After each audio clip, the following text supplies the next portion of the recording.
Hi, welcome back. It's Ryan at Robot Dog Studio, and last time we broke down recording and mixing an indie rock band who played live in the studio with only 10 tracks total, and it sounded amazing. But is that the only way to record a band? I don't think so. I think it was perfect for them at the time in the video we were doing. This time, let's talk about recording an alternative metal band who played track by track to a metronome with 60 tracks total. Let's check it out.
Awesome. So as you may have guessed, this isn't going to be your average mix breakdown, mix tutorial. I'm not going to go through EQ and compression settings. I'm going to show you the real reasons, foundationally, fundamentally, why this mix is working and what I went through and what I thought about to make it work the way it does. So like the indie rock band that we worked on last time, it's all about organization in this mix, and even more so because it's not being recorded live. We're assembling it all, and this is a genre that's really known for the tightness of its compositions and the perfection of each individual element. So we really need to nail that to make this song hold its own in its genre. So how does our approach to this song differ from the 10-track live in the room indie rock song we worked on last? Well, it varies a lot. You can't be one size fits all and kill it in all these different genres. You have to change your approach a bit. Even if some of the fundamental things about the construction of the song are actually the same, you're going to need to employ different techniques. Just because you like the sound of 3 mics on the drums doesn't mean you can get away with it when you're doing an extreme metal song. So we've upped the drum mics to 12, which is about the minimum that you can get away with in a metal song like this. And starting with the kick, we've changed from an AKG D112 to an Audix D6. AKG D112 sounds great on all kinds of rock and roll, indie, country, you name it, but it just does not cut it for modern sounding genres like metal, post-hardcore, even some pop punk, stuff like that. Not the choice for that. So we've changed our kick mic, we've added a snare bottom mic, and we've added individual tom mics, pretty basic. We've done a hi-hat and a ride mic, and we've done overheads, stereo overheads this time, and stereo room mics. So let me just give you an idea of what that stuff sounds like.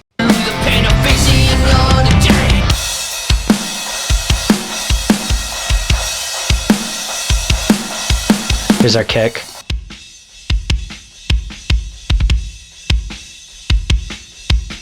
The great thing about the Audix D6 is it's got a ton of sub and a lot of snappy highs, and it's kind of scooped in the middle, so it's just that perfect start to a Metallica Black Album kick drum, you know? Here's the snare. It's the hi-hat. Just a little bit there. Ride. Basically, those just help to fill out the overhead track a bit.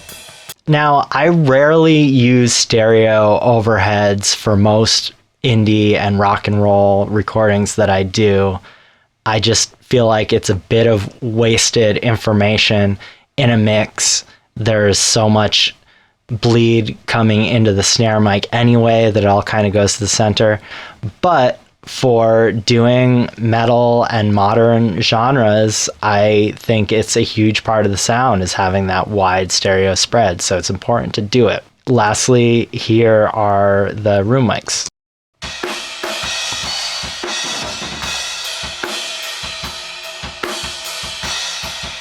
And we get such a big room sound in our little room by taking stereo ribbon mics and pointing the side that rejects at the drums.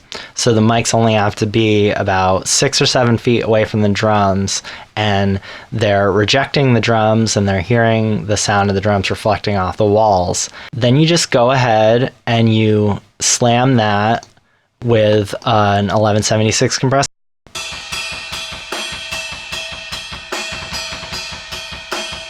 Instant when the levee breaks room sound.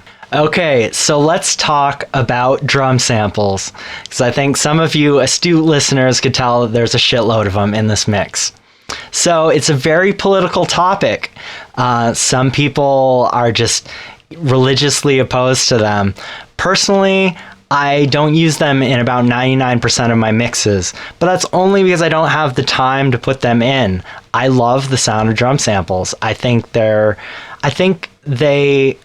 It's not really, do you love them or hate them, or do you think they're real or fake or whatever? To me, it's just some genres use them and some genres don't use them.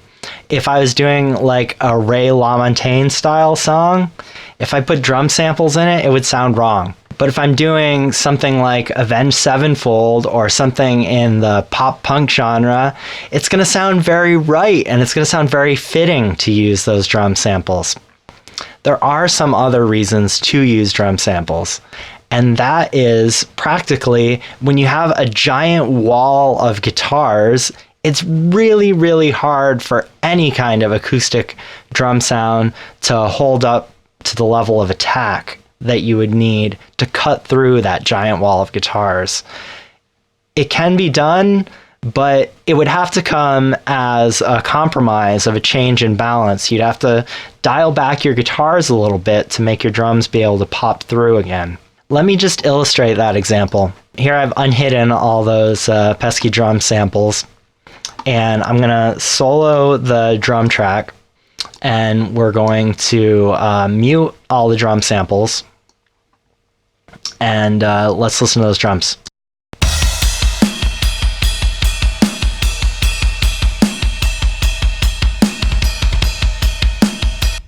Actually doesn't sound half bad, does it? It's still the heart and soul of our drum sound. But when you try to put that up against the rest of the music that we have,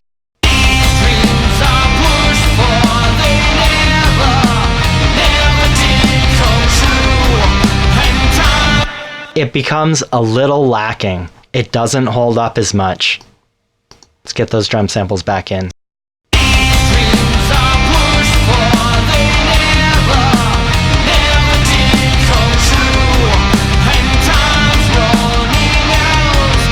There we go. Now we can hear those drums popping through very clearly. It makes everything really consistent. And this is just a staple of the genre, that very, like, I don't want to say it, but like robotic sound to the drums, just that level of consistency. It's what you expect in the genre. And it isn't necessarily a bad thing or a good thing. It's just a sound that you might need to shoot for in a certain genre.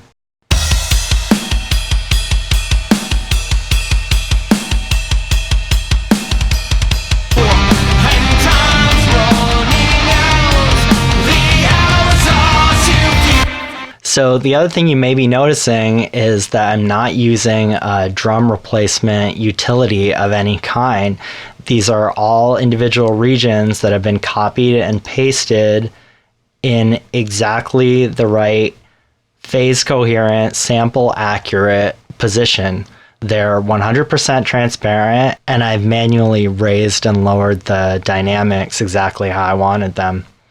So the reason I do that is because all the plugins and the tools that are built into Logic automatically, they're not accurate enough for me. I'm going to go through and I'm going to hear those flams and I'm going to hear those glitches, and it's inevitably going to sound fake to me, and I'm going to spend so much time trying to compensate for that and fix that.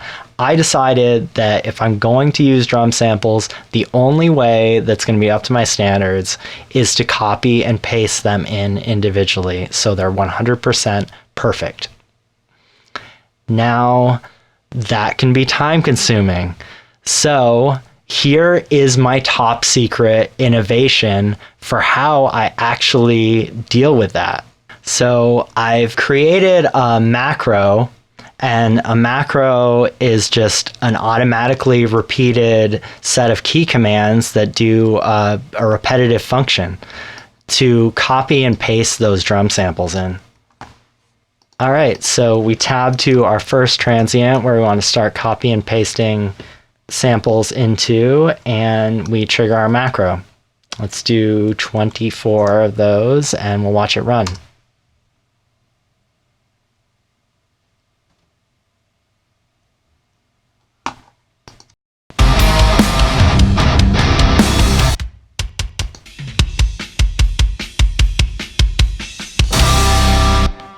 All right, so then I just go ahead and individually clip gain those up and down as necessary. The thing is, I don't really work the dynamics too much, really mostly only on snare fills, because these are maybe 15, 20, 25% of our drum sound. We're not completely replacing the drums that are there, and we kind of want them to be consistent. We want them to make the very natural up and down acoustic drums that we record. We want to use these samples to make them a little more consistent. So this works out great, and it's really the only way that I can see fit to do drum samples. It's either this or have an assistant do it. So we're running long here. We're at about 12 minutes and we're barely scratching the surface on this mix. So it's getting late and I want to go home to my extremely beautiful fiance. So let's turn this into a multi-parter, and we'll come back next time and we'll talk about how we fit together all the parts of this song and kept it sounding huge the whole way through. Let me know if you have any questions or comments, or if you think anything I said was just total bullshit. Please light me up in those comments below, and like and share and subscribe, and just help us try to get the word out here on what we're trying to do, which is give a little bit of an alternative perspective on all the same production information that you're hearing from all angles. And hopefully we're doing that for you. Let us know if we're succeeding or failing, or there's any other topics that you might be interested in. So until then, I'll see you for the follow-up, and thanks for watching. Bye.